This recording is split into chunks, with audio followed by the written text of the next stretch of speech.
Hi, everyone. Thank you for these lovely flowers. They so match with my outfit. Very intoxicating. So you can all take a few home when you go. It's too beautiful to share them alone. Okay, so welcome everyone here and people who are watching from wherever they may be. We are today going to talk about love. Love, by the way, love and God are two most overused words. So people, and that's why you can see even on Facebook, you've experienced that where they know about how much people want to express their love or the emotion of love. So I was noticing the other day, they have all these, they release all these lots of hearts, red hearts. So there is a certain, you press something and all of a sudden you have all these bursts of hearts. So love is talked about and understood in many ways, talked about in different ways, lived also through the mind in so many different ways and so many different types of love. And so is God. So mystics have said, all age-old mystics have said, there's no difference between love and God. Godliness and love are one thing. So we're not talking about the God of concepts. We're not talking about a God of heaven and earth or hell. We're talking about the awareness of that spacious awareness of that consciousness. So of that highest quality of consciousness. So that's what they talked about what love is. So love is not something, and Rumi was, you've heard of Rumi. Rumi was a very beautiful and powerful writer, a mystic, 13th century. He wrote in Persian. And he wrote not so much, but whatever he wrote, he describes, he talks about love, and he talks about God, and he talks about the soul. But and the words he used, some of them were, don't seek love, because find out what's blocking you from experiencing your state as love. So it talks about love as a state more than an emotion. So to put it simply, we can actually divide it or just discuss the love state in two aspects with two dimensions. So one would be the personal, the psychological. So I, me, mine in that reference. And one would be what the mystics have talked about.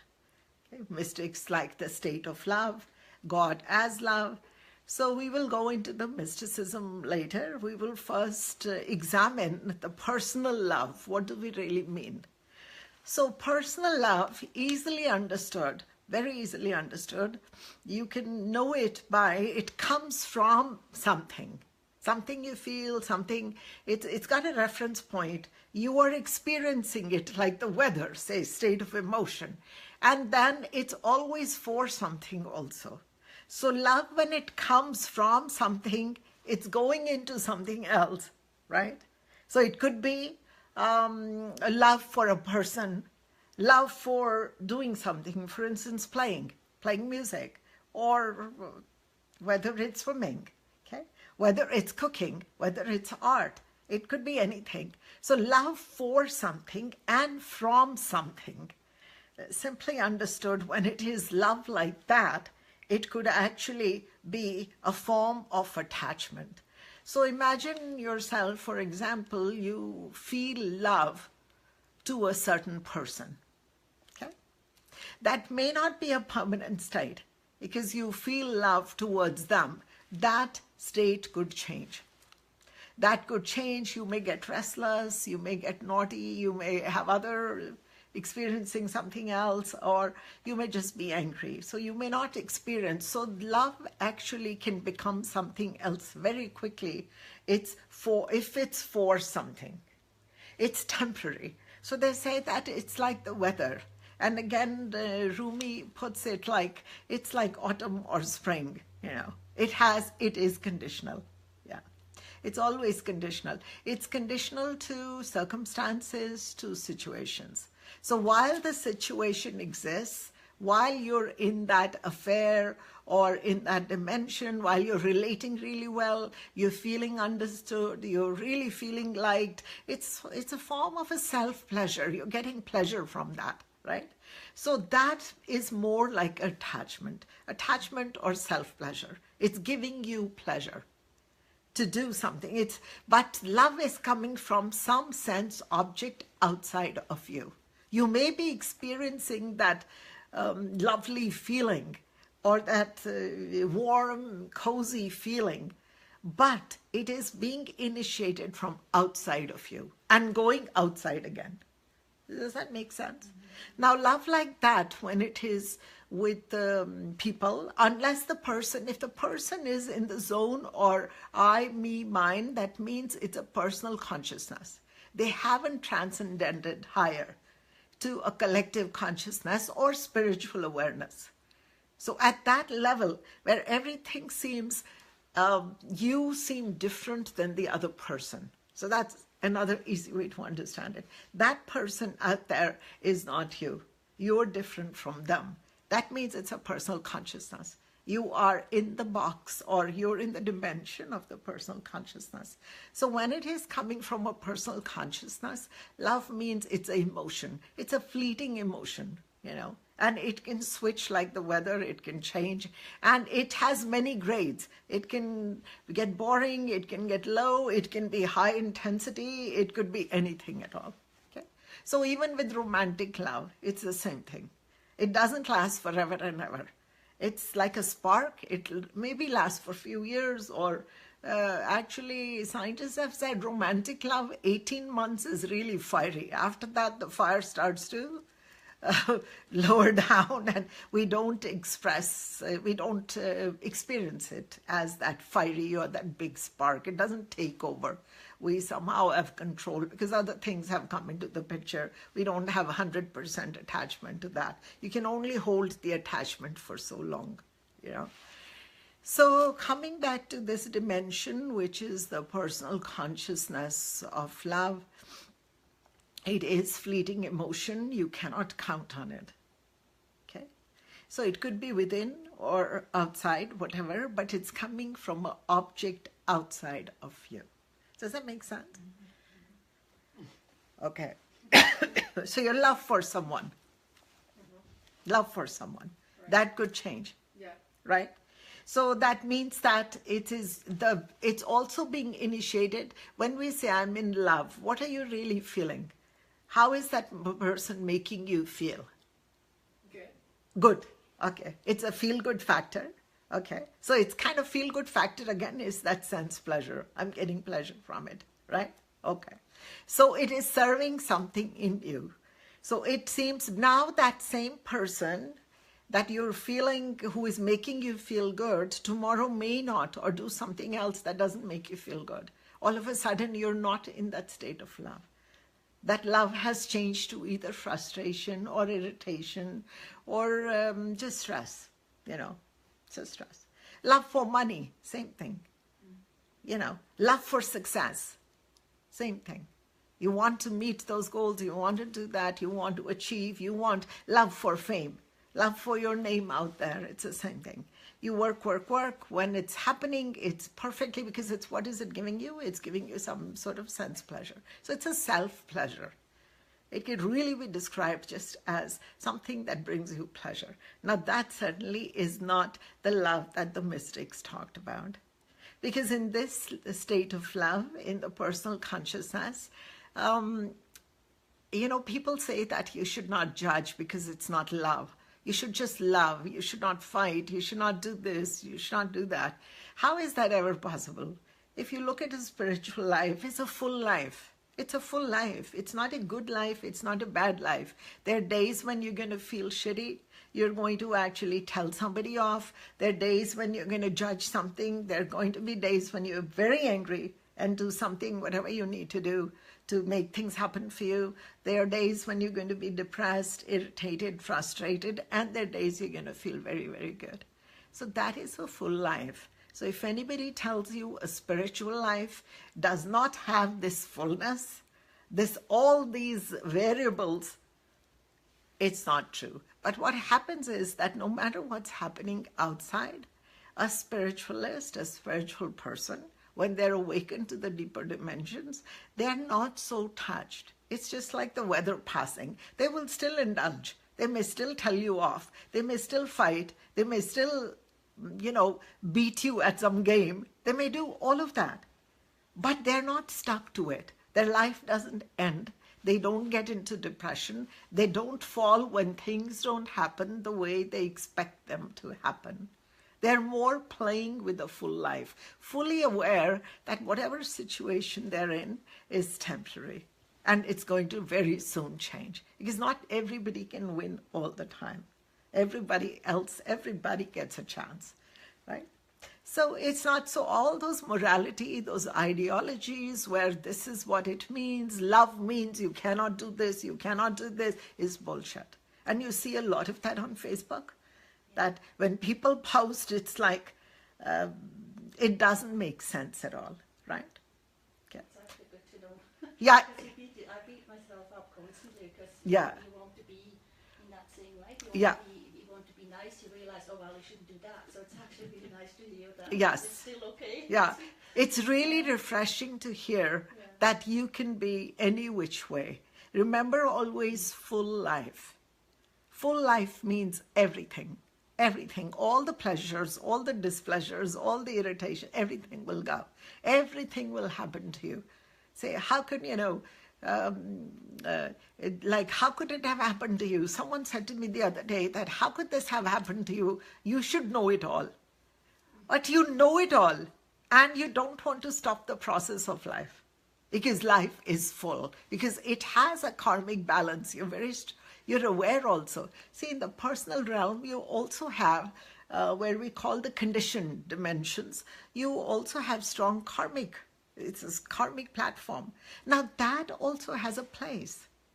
So another thing we talk about is that unconditional love, or be beyond the karma. But you can't be beyond the karma unless you've been in the karma before. So if you haven't experienced the personal consciousness fully, you will still cling on to it and you will not be able to reach the higher states. So for people who want to seek divine God consciousness or collective consciousness or just that spacious awareness, they need to know that it's okay to fully live your karmic plate, to live your conditioned self, because that is the process. Even Buddha, even Christ, all the prophets had to live through the conditioning first. And then the day of awakening came and something shifted. But nobody has bypassed that ever. Ever, right? So I think it's really good to know, it's another refreshingness to know that it's okay to live like you're not doing something wrong. There is no rush for you to get there once you recognize. And it's again coming back to what Rumi said, it's not about seeking love. It's not about seeking God. Our job is not just seeking enlightenment. When we know, when we examine and find out what blocks us from living our fullest self, or living our enlightened self, that is when we will not be clinging on to these attachments at all. They'll mean a whole different game. It'll be a whole different game. So how can you know what is blocking you? Yeah. How do you find that out? Blocking you is kind of, if you look at just your levels of stress, if you look at where does your stress come from, so we can say that it could come from a situation of a child, it could come from a health situation, right? Okay, so situations change. So the level of stress is inside, always. So it's not like stress is being added because of a new situation. We experience stress differently with every situation. So we already have stress. So I believe that in human journey, we've been very early conditioned to, and a lot of stress, introduced to a lot of stress. And the stress was first level of stress is that level of separation, that you are not good enough. You are not good enough, you will learn, you will get better. But you must do this, this, this, and you must not do this, this, this to get better.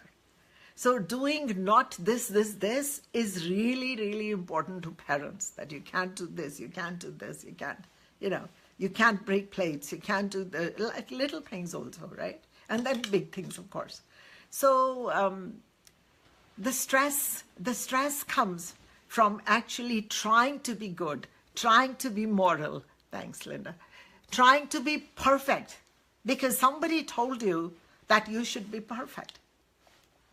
So there's a constant. Now, what does perfect mean? An ego. It's somebody told you perfect means that don't talk back.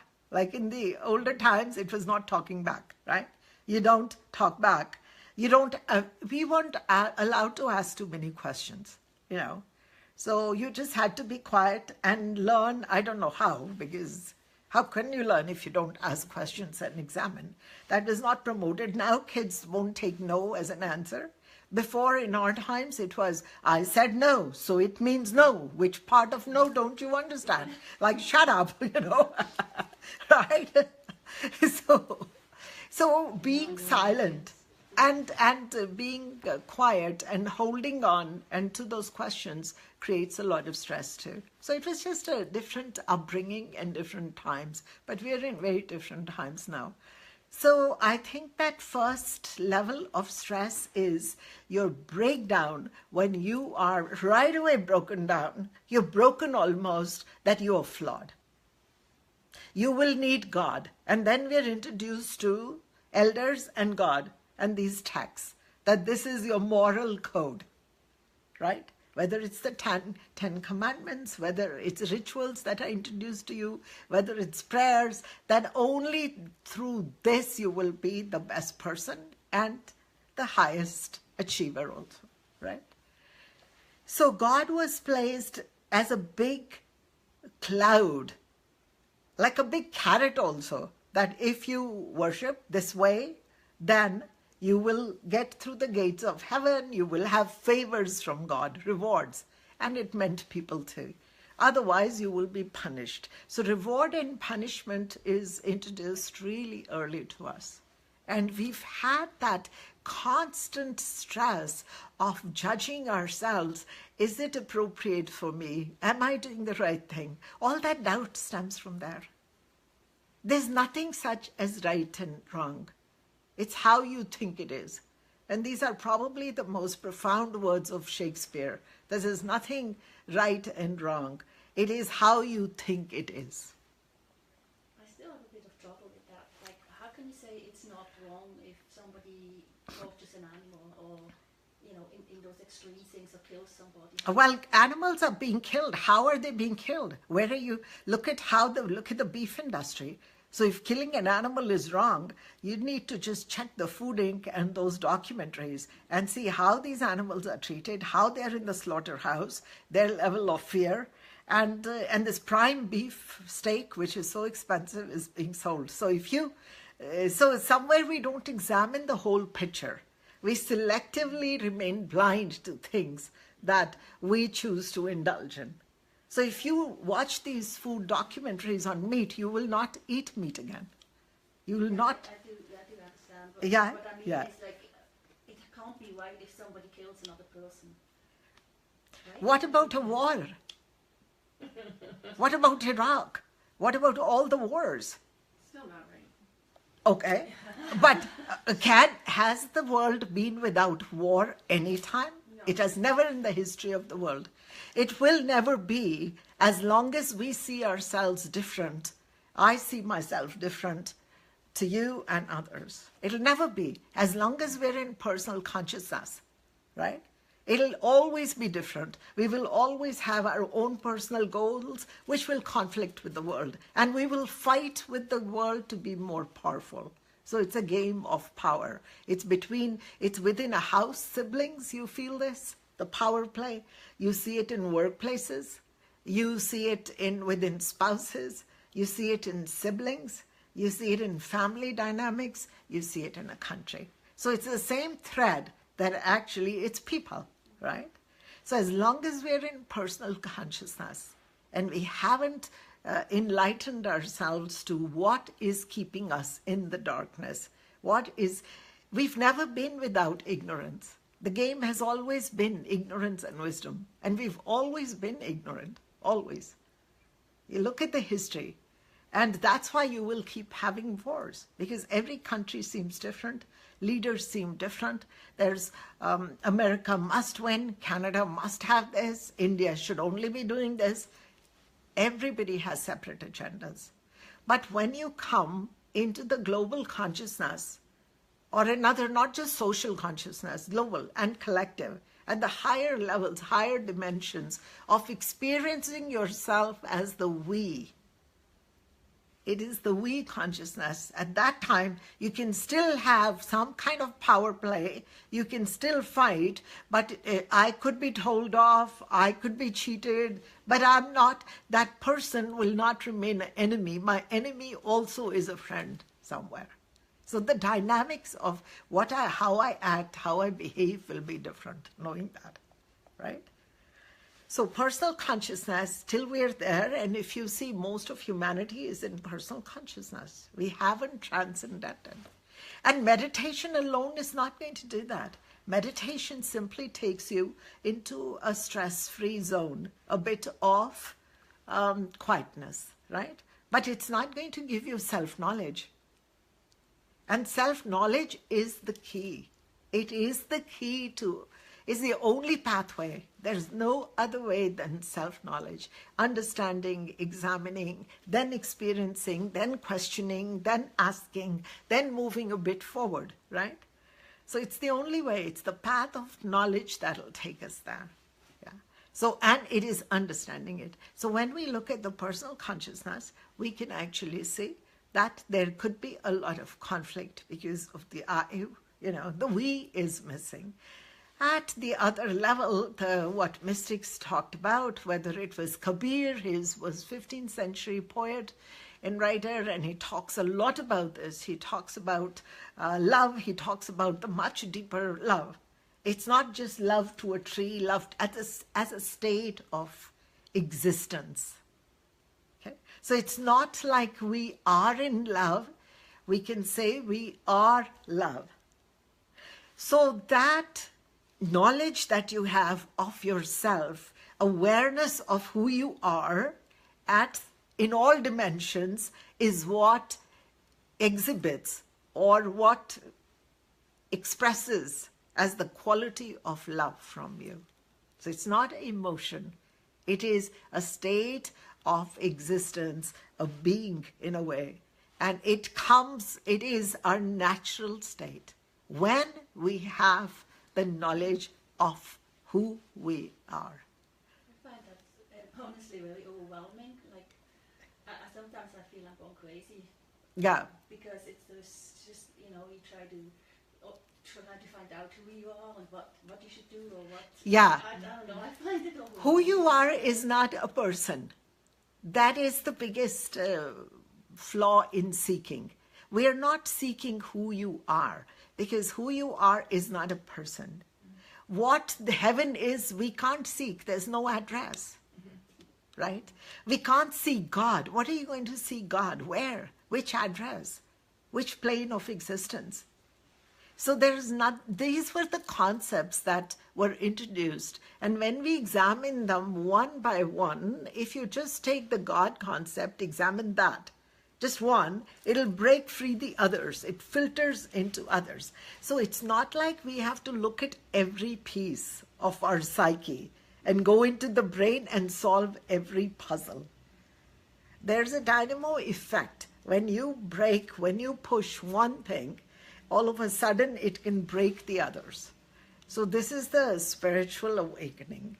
So everything, it's very, very simply understood that if there's a lot of psychology around what I should be, how I should be, which means some commandments, some moral code, we're off.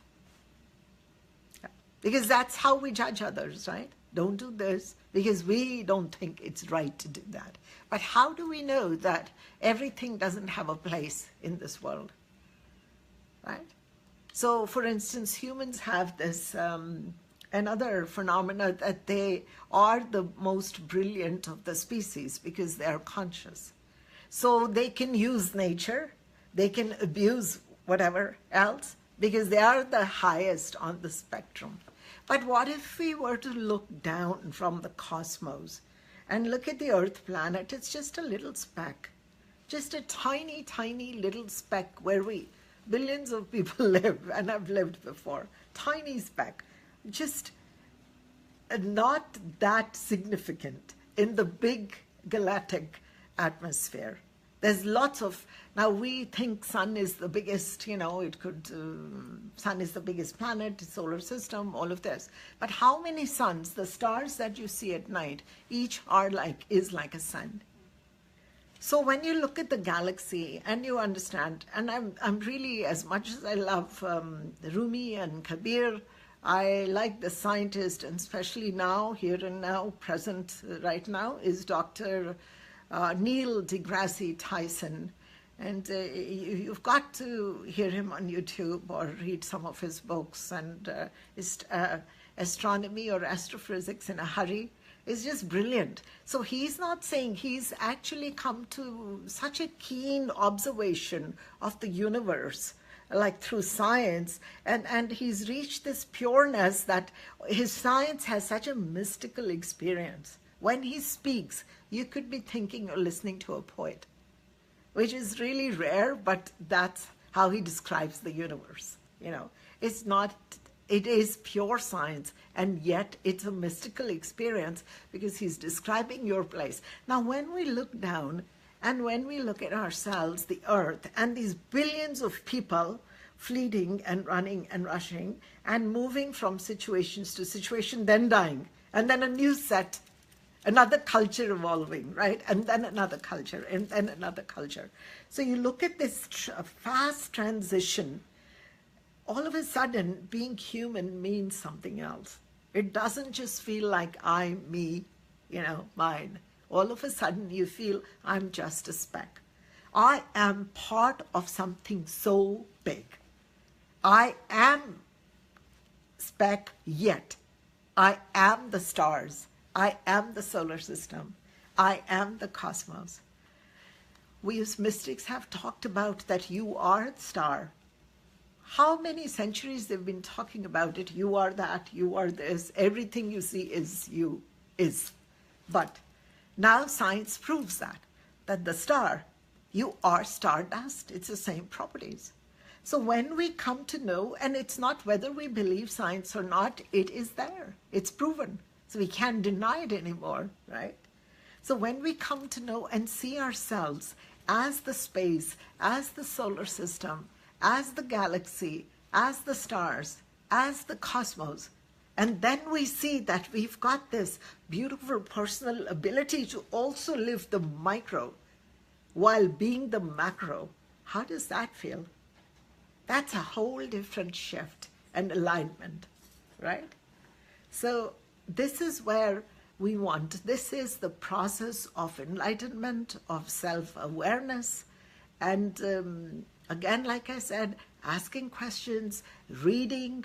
You have to get there through knowing. It's not going to happen. It's conscious knowing. It's not belief, blind belief. It's just being updated with everything that's going on. And your spirituality means a whole different game now. And your being human has a whole different definition and a whole different meaning. And this is where we want to go, always. So our meditations also at Enlighten Global are all geared towards experiencing you as a person, in you, through you, the big you. So we want to experience, like, in other words, the ocean as a drop, and then we want to experience the ocean in the drop and drop as the ocean, both ways. So those are the techniques, those are the meditations. So is there any question, anything at all? Sorry. You're writing. So. No, I just wanted to Yeah, it's Dr. Neil, Neil deGrasse, Degrasse, Tyson, Tyson. Yeah, he's very, very popular. He's on all these shows, and he's got his own show. Yeah, yeah, yeah. It's very, very interesting. Yeah. Yeah, very engaging. And this is what the quality of what he's saying and how he's describing the universe is just very magical.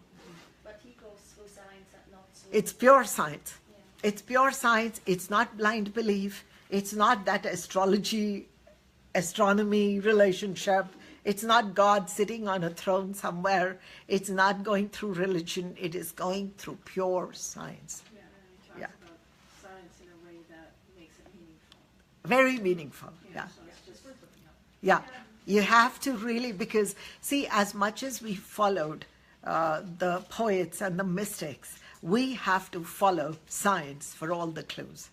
We can't just abort the role of science. It is so important. So these are the current mystics. And we have to, when we look at them, we understand things better. And like I said, if you were to look down and see yourself in the micro role, yet as the macro, what happens? What happens? It's a whole different shift. And that is the awakening that can happen on the spot. Yeah. But you don't think it's overwhelming? Like even when you talk about universe especially, I mean, you can't even imagine how big it is. And Yes, and yes. sometimes I just feel It's so I'm big. crazy. It's so big. But if you look at it, see, this is the mind play, Sylvia. We have been trained to think of our problems, to solve our problems. Now, our problems, look how big we've made them. The big, that is truly the big, we've made small. We're not looking at it. But yet something so small we've made so big. So this is how we've been trained. It's not our fault. We are not guilty of being stupid or dumb or ignorant. We were taught this way. We were trained this way, right? It's just, now personally, or something happens to your child, you can't sleep. You die when something happens, right? So many deaths, you have fear. Yet your neighbor's child could be going through the same thing. Doesn't affect you that much. Okay. This is personal consciousness, where you don't feel for the world. You only feel for yourself. And then people claim that this is love. This is not love. This is brutal love. This is a terrifying love, because you're conscious, you're only worried about one thing that's attached to you, because you can't take pleasure from it anymore. Your world will collapse if you think you're going to stop having pleasure after that. So this is the personal consciousness. So this is what even poets have talked about, you know. It doesn't matter who. The art, when you look at any art, it takes you just beyond that. If it's a woman, you start to see something else in that, right? So art does it, music does it, but science these days, like I said, we cannot ignore. We have to know what is happening in our galaxy. How is it?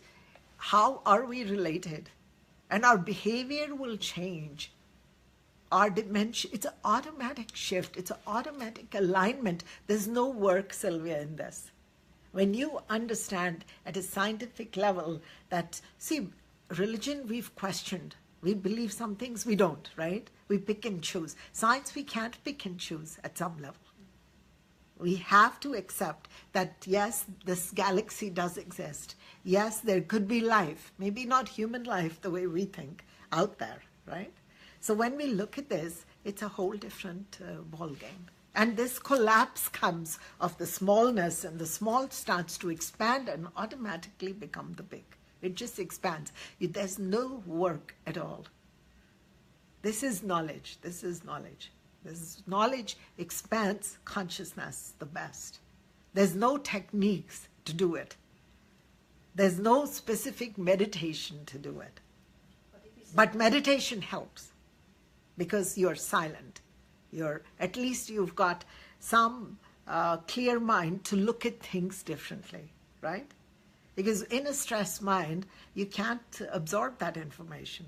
Even if you listen to any mistake or scientist, you will not absorb that with a stressed mind. So meditation gives you for a clear slate, just a peacefulness. Now you can start to examine. Now you can understand and comprehend. Because in a stressful state, that's not all possible, right?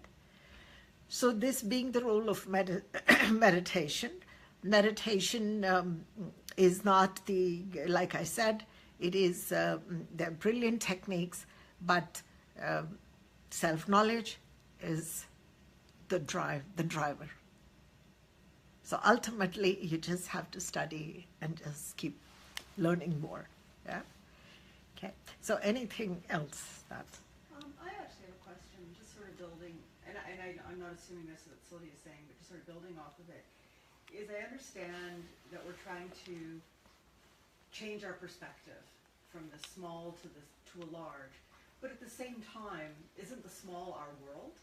Yes. Like you know, yes, I can't care about everybody else's child as much as I do my own. Yeah, yeah. Like I want to, but it's just I'm not built like that. Or fatigue. Yeah. You know, you get this compassion fatigue. Yes. Where everything, you worry so much, you're actually exhausted. Yeah.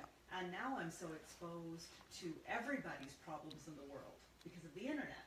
Yeah. So now I'm stressed about Syria. I'm stressed about Houston. Houston. You know, now I have to give everywhere, and I have to help everyone. Yes. And so where is that balance? Because at the same time, while I understand I want to be here, this is very important to me. Yes. Yes. Okay. The smaller world. Yeah. The small. Yes. Right. The personal consciousness has a big role. You have to understand it, though.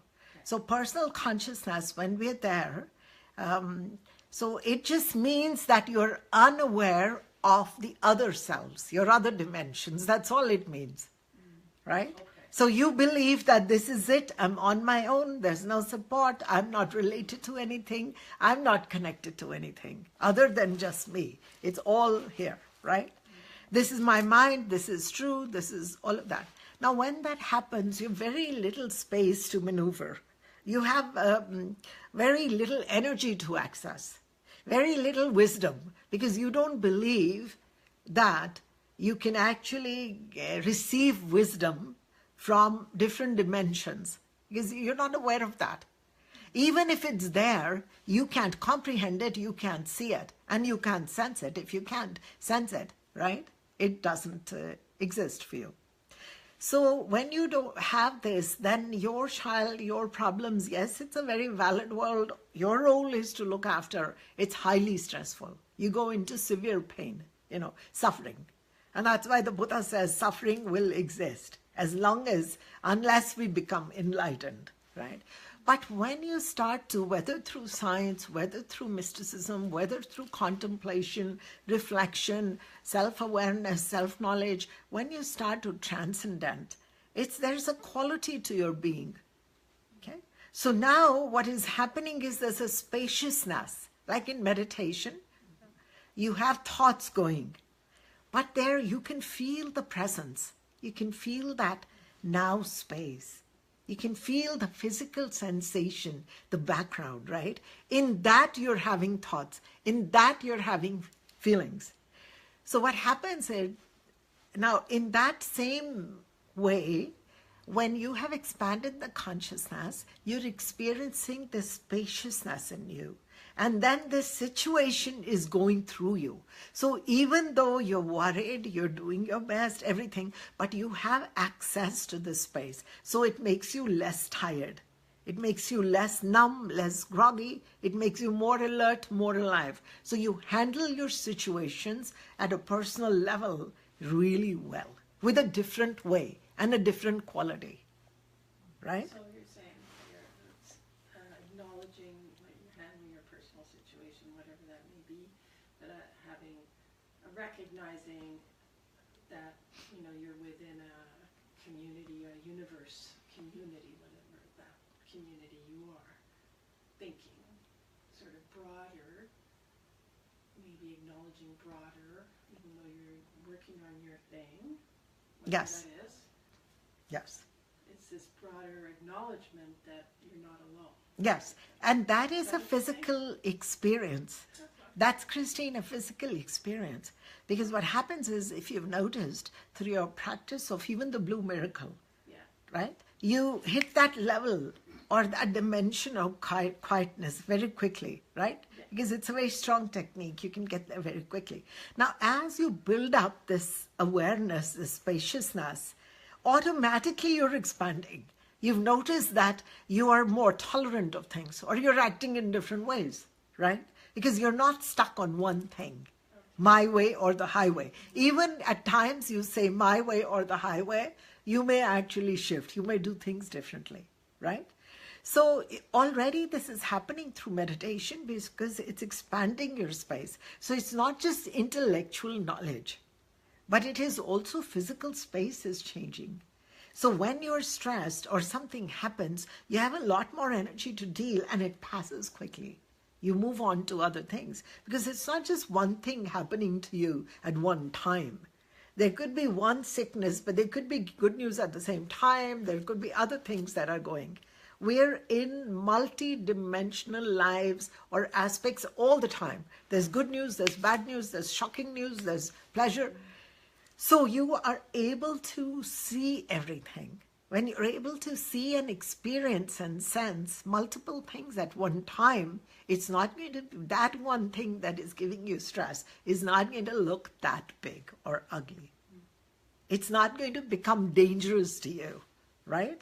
Because you're able to experience, that's the space. Because you've created through meditation the space. And now multiple things you can almost laugh. My father died in India in 86, and when we siblings got together, we would all of a sudden start to laugh, start to cry, start to tell jokes, start to do this. Multiple things. Counting his money, counting his, like all that. Did he have girlfriends? Did he have, everything was going. There was space and room for everything. So that pain, that grieving was not like the ordinary grieving people have. Loss of a father, loss of a parent. Because there was multiple things going at the same time. We were able to hold that space, right? Mm-hmm. So this is what meditation does. It expands your space. And then through self-knowledge, through science, whatever, mysticism, whatever, through reading, poetry, literature, art, you get to see that I am what I'm seeing. Now, when I see you, I will see Sylvia, hair color this, weight this, female. I can maybe see your psychology by reading your mind somewhat, right?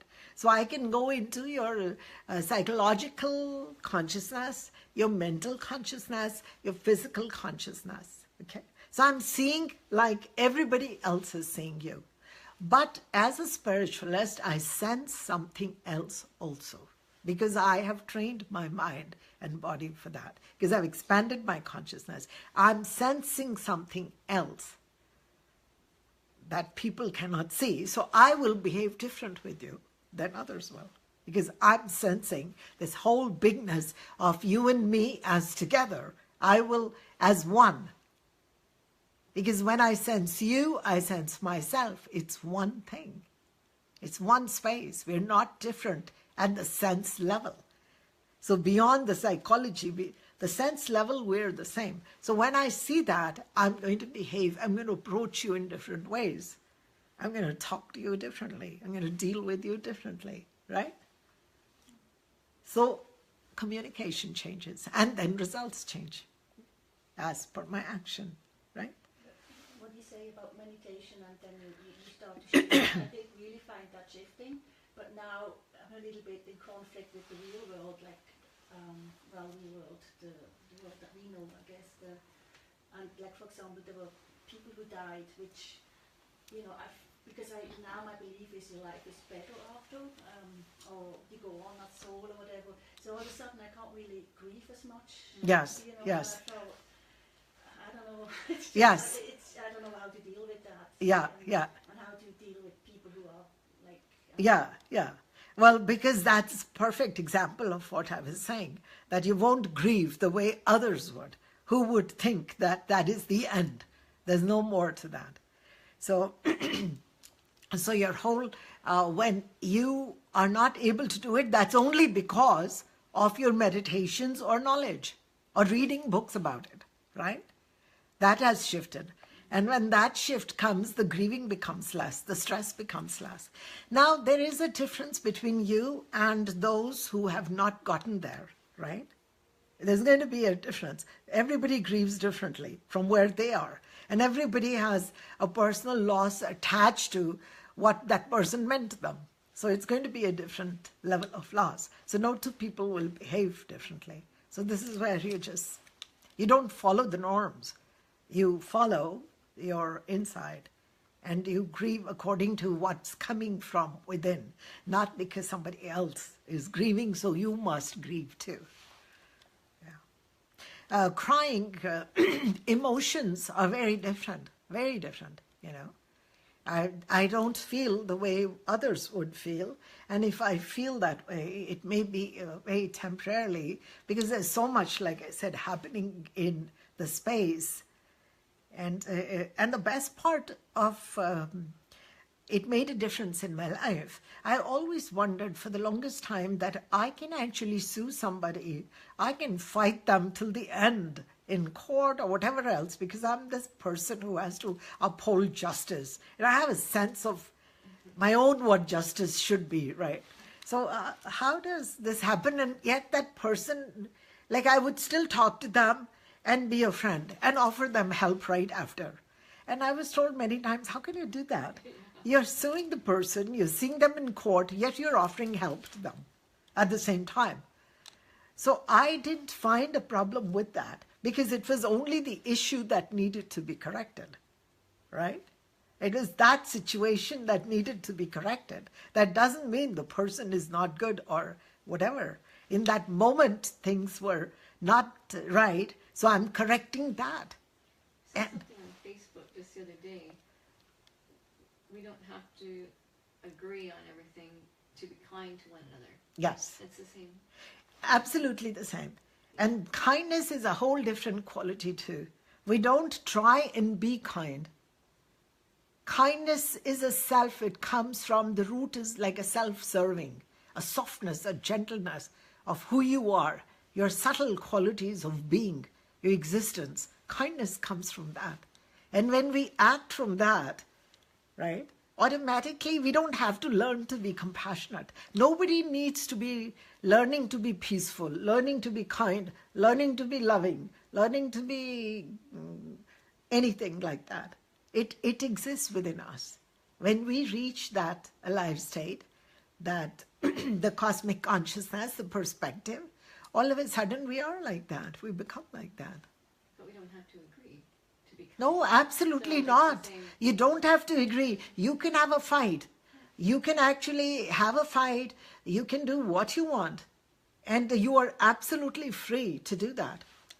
You can judge, and even that has a place. Your judgment has a place. Your analysis has a place. All these rules of karmic that we have, the law of attraction, don't judge because you will be judged. No, it only applies in a certain realm. I get very angry when I see these things out there, because people actually believe that. But who doesn't judge? And who will not judge? You have to be very stupid not to use your judging faculties, right? Discretion, all of that. So how can we tell people not to judge? It's absolutely okay. But we judge too much, I think. No, it's okay. Because what happens is when you're in the personal consciousness, everything seems awkward and different. And you're non-accepting of what is outside. You're only accepting of yourself, right? That's a whole different consciousness. When you get into this, there's more space. That too has a place. Your fight has a place. Your hatred, momentary hatred also may have a space. Everything may happen to you. Jealousy may happen to you. You may lose money. You may gain money. You may go through, because it's a full life. How will you avoid living? You're not living. So what is happening is we're living a full life, but in our mind, we absolutely pretend or mask things that we've learned that are not good to live. So we ignore them, we deny them, that those exist. Well, that's kind of the scary thing, that stuff, I realized, I observe kind of how I act, and then I was, gosh, I'm judging. I actually, this is way worse than I ever thought. I never thought I was a judgmental person. But Yeah. that's kind of scary. Though. Yeah, but it's okay because I think your goal is, the task is simply one. And the task is simply to integrate within other aspects of yourself. And you know it exists. You can't deny the solar system. You can't deny the sun. You know that the galaxy, all of that. So you know that this is you. And then you meditate from this knowing. Task is to basically embody that, not just intellectually, but physically, at energy level also, energetically also. Understanding, then also physical. But this happens simultaneously. And everything becomes okay. I don't have that sense that I was hard on people, and I don't have that sense that I was even kind. When people say you did something really bright, I said, oh yeah, you did something really wrong. Oh yeah, like either way, it's not, because in that moment, anything is possible. What does being in the moment mean? Being present to the moment. That means whatever is going through you, just be present to that. And don't drop the present space, the space. Be in that space, in the presence. And in that space, in that moment, you could be angry, you could be hurtful, you could get married, you could divorce, you could give up all your money, you could, whatever is happening in that moment, be present to the situations that are moving through this presence. That's all, whether it was Eckhart Tolle or anybody else, that's all they ever talked about, that be present. Just be in the presence, and life and situations will move through you. And you will act different. But there is a quality of aliveness and love that we talk about, not as an emotion, but as a state, a quality, a refined consciousness that is always present, forever present. Being in the moment is being in love. Being in the moment, in the presence, is being in God. God is not absent. God becomes absent when we're only in the mind, only in the I consciousness, the personal consciousness. Then God becomes something out there to chase, right? But when we're in the space, in, and our programs are enlightened, so I-N, in, it's all inclusive. So nothing is missing. Like I find that, I don't know, in my case, as I say, sometimes I really feel I'm going crazy. I think it's like there's two of me, and one is way ahead of the other one, and the other one is getting completely panicked and stressed and overwhelmed. So actually, it's okay, because imagine the sun is shining, right? And then everything else is going. So all else is the weather. So call the sun the soul or the bigger consciousness, whatever, right?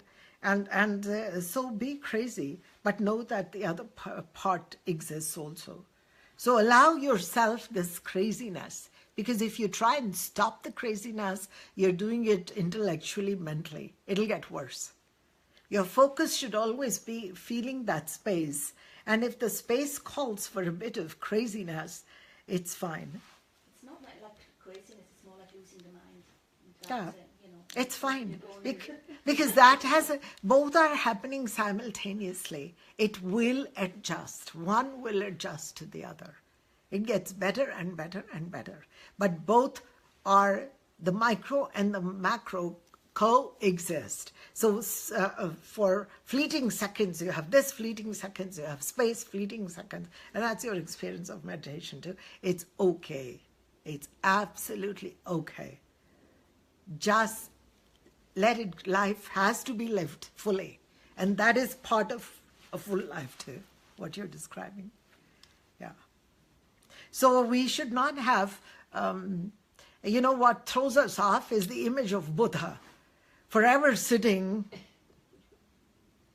Really?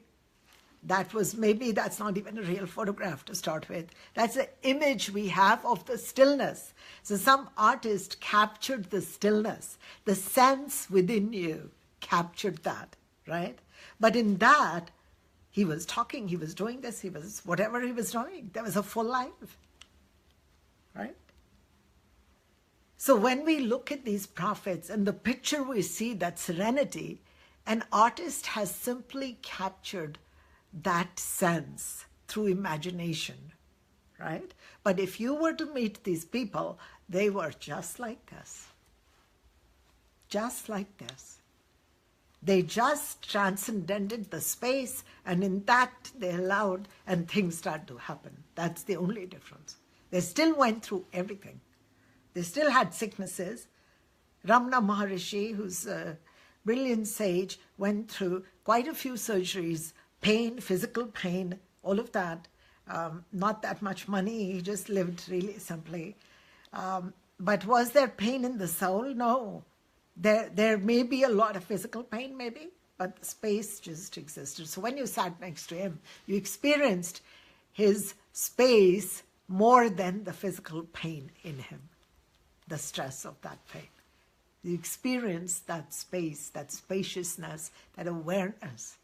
So they're humans. Everybody in human form has suffered through and gone through life. This is meant to be. This conditioning is meant to be, right? We can't rob it from people. It's a different aspect of ourselves. But we want to see both selves. So it makes sense? Yeah. Okay, so give me the time. What time is it? It's 8:15. Oh no. I'm thinking, did I miss meditation? Did I miss? Okay, why don't we just do 3 minutes of heart meditation? Okay, so let's just, we'll close with that. Okay, great. Okay, so sit straight, palms, hands open on your knees or thighs. Just drop those beautiful eyelids and place your right hand upon your heart. Great. Now, rhythmic breathing, which means equal breaths.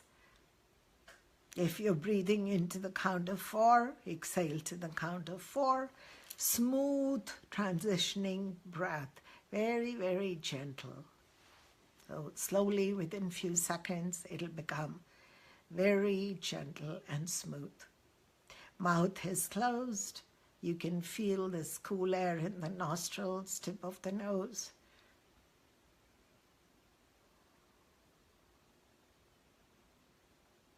And just keep your focus on the heart.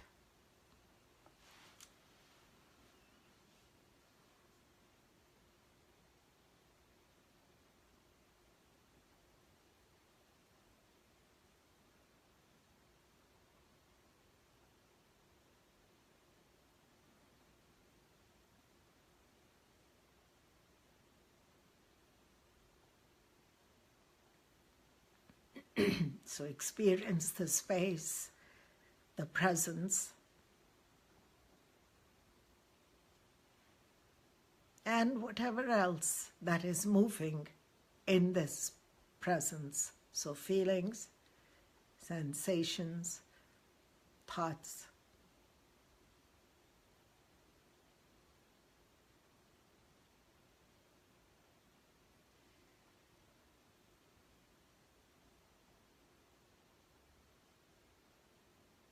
And sense this gentle, soft awareness, quality of kindness, quality, love.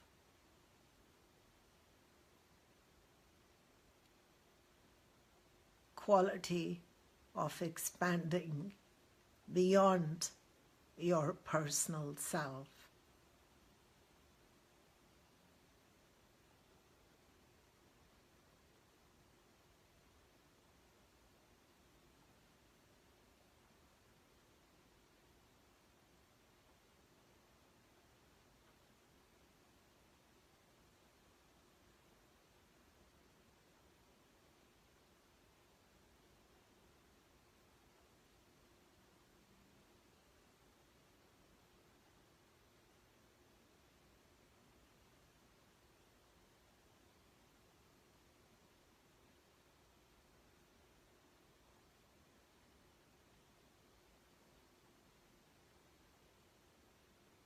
quality of divine presence, of godliness.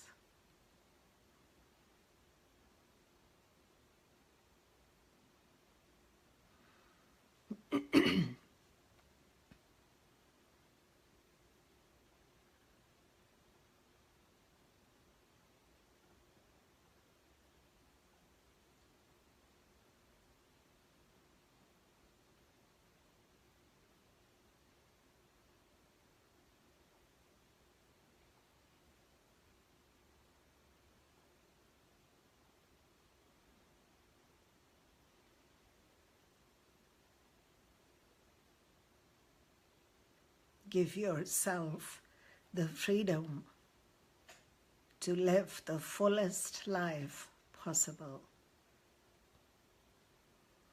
Include everything. Everything is okay, just as it is.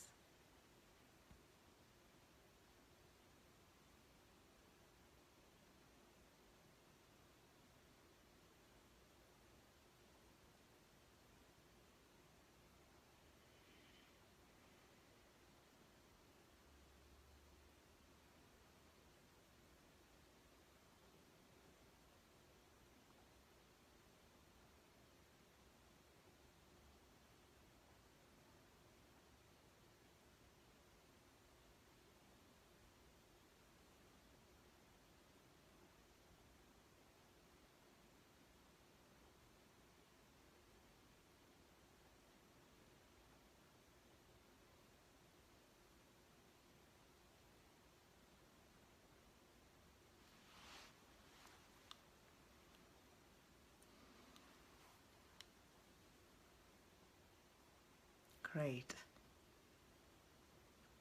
You can gently open your eyes. The state of presence will not change.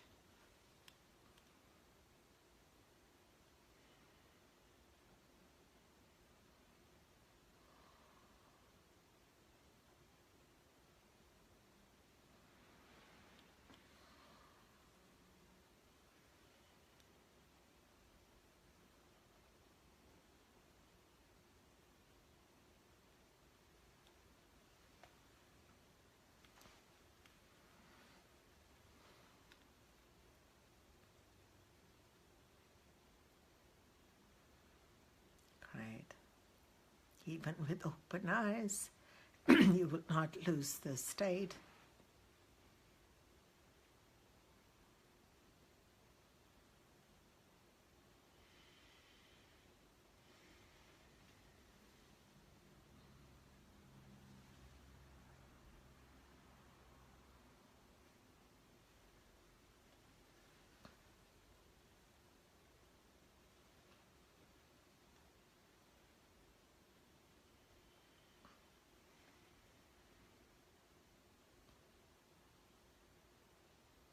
See the quality of kindness, the softness. This is the state of love that is forever present. This is God forever present.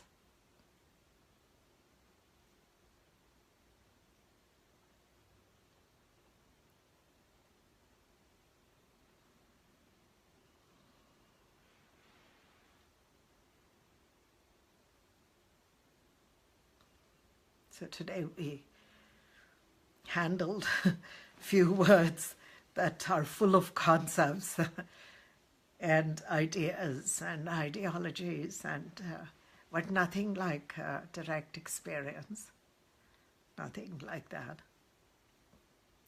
But this knowledge is so important because it helps us climb higher, reach higher into the deeper self, changing the very fabric of our consciousness from personal, psychological, mental to the we consciousness, collective.